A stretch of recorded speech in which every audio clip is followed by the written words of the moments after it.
The California sea lion, Saluphus californianus, is the most widespread pinniped in Mexico. It has been described as an opportunistic predator because it eats a variety of species of fish, mollusk, and crustacean, and his diet varies according to the abundance of prey. In the Gulf of California, 52 different preys have been described. This combination of wide distribution and diet, in addition to its high intelligence, has made encounters between fishermen and sea lion a common thing. But despite being so common, the situation has received very little attention from researchers. From the few papers on the subject, most of them focus on the entanglement of sea lions due to fishermen's nets. But only one has addressed the perception of the fishermen over sea lions, and that paper dates from the 1990s. This is why this project focuses in this subject based on interviews with fishermen and divers from the different communities in the Gulf of California, as part of the community conservation class from Duke University. The entire interview fishermen said that the sea lions interfere with their fishing, but it's more common when they use cast nets than when using hand lines. Valentin Murillo from Agua Verde says this is one of the main reasons they choose to fish with hand lines. But it's also because they can get better fish and it's a way to protect their resources from overexploitation. Still, when using hand lines, the sea lions can steal around 20 or 40 pounds of fish in a single day. Fishermen that use cast nets said that these animals can eat as much as 80 pounds of fish per day, with as many as 6 sea lions eating on a single net. Additionally, they tear their nets. I asked how much money they lost from this, and their answer was that very few, because they repaired the nets themselves. It's just that they lose a lot of time and effort.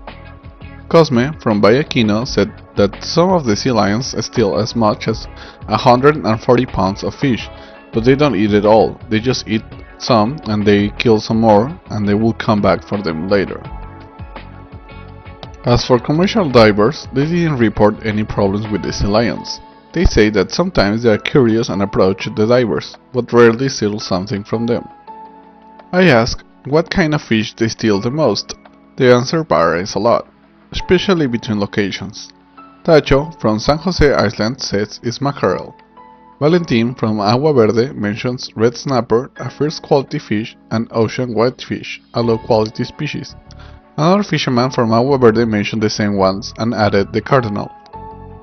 Cosme from Vallaquino mentioned mackerel, saltfish, and shrimp, adding that the damages in shrimp fisheries are the worst because when sea lions are trying to pull a fish trapped inside the shrimp net, they pull the whole net and all the shrimp is lost. Humberto and Manuelito from Punta Chueca, a Seri community, didn't mention any specific species, and Humberto said that there are very few lions in the Infernillo Channel, so the problem here is less common. When asked what the general perception of sea lion was, the answers were very interesting. Tacho said they make him angry when they steal his fish, but he also likes to look at the pups. He thinks they are animals from the sea and they have the right to eat. It's a pretty animal, but annoying, he said. Valentin thinks not all sea lions are bad, only a few of them are the ones that have learned to steal fish, mostly the males. He likes them because tourists like them, so they come to see them. Another fisherman from Agua Verde says he dislikes them, because they eat their fish, but he also likes to watch them. Juan Murillo, also from Agua Verde, mentioned that he hates them. Their only function is to eat and sleep, and they don't bring any benefits, he said. But he knows a family that used to have one as a pet in their yard. It was free, but he came back because we feed him fish, until one day he didn't return anymore. Polo, a diver from Vallaquino, said that even that the sea lions don't interfere with the divers, many of them don't like them because they are also fishermen. Noé, another diver from Quino, thinks the same way. He doesn't know anybody that has killed one, but he mentions that it's common to find dead sea lions in the beach. He explains that when they entangle, they move a lot, so the only way to get them out of their nets is to hit them hard to knock them out, and then release them, but many died from the injuries or drown. Cosme, also from Quino, thinks they are a problem, but there is no solution for it. He mentions trying to scare them away with firecrackers, with little success. They are attracted to engine sound, he said.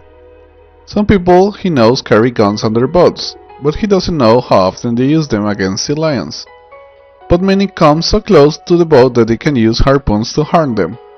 In his opinion, the best strategy against sea lions is to fish in groups. That way, while the sea lion eats from one net, the rest can catch without problems. Not everything is bad about them, Cosme said. Many fishermen in Quino use the sea lions as an additional source of income. They announce in the beach rides for tourists to go and watch them. Finally, I want to talk about the Seri relationship with the sea lions, or Hapu, as they call them. The Seri are the most ancient inhabitants of the Mid-Reef Islands. Manuelito, who knows a lot of the Seri's ancient songs and rituals, told me that the Cachanillas, or Ashtanuchtam, their Seri name, were Seris that used to live in San Esteban Island. In that island, they eat iguana, pelicans, and sea lions. Their method of killing sea lions was throwing rocks from above the cliffs. Their descendants now live in Punta Chueca and Desemboque, but they don't eat sea lions anymore. The youth doesn't like the food of their ancestors. Instead, they all eat the food of Mexicans. That's why they cannot live in the islands anymore, he said. The only use they have for sea lions now is to dry their fur and sell them to American tourists. He mentions that they steal their fish from the nets, and there's no way to scare them away. They are like coyotes, and if you approach them during the day, they will bite you. Humberto, another Seri, also used to think they were dangerous, until one day, while he was diving, one juvenile approached him, and it was very playful. From that moment, I realized we were friends, and I'm not afraid of them anymore, he said.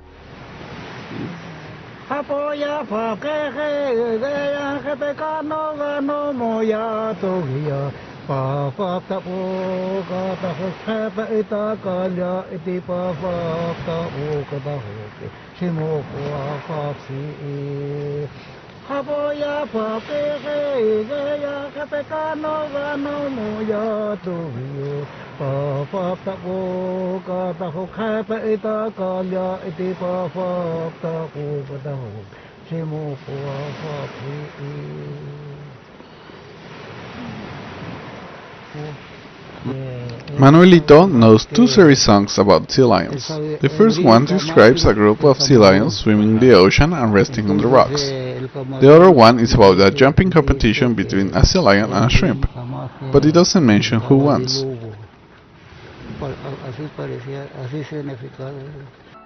Humberto said that now the Seris respect the sea lions more than the sea turtles. Both of them are protected by the Mexican law, but they still eat the sea turtles, but not the sea lions. Also, they do use the sea lion's fur to predict the wind condition. If the fur is smooth, that means calm winds, but if it curls, then bad weather is approaching. Despite the common perception that sea lions populations are getting bigger and out of control, researchers have found that both the Gulf of California and the Mexican Pacific populations are declining.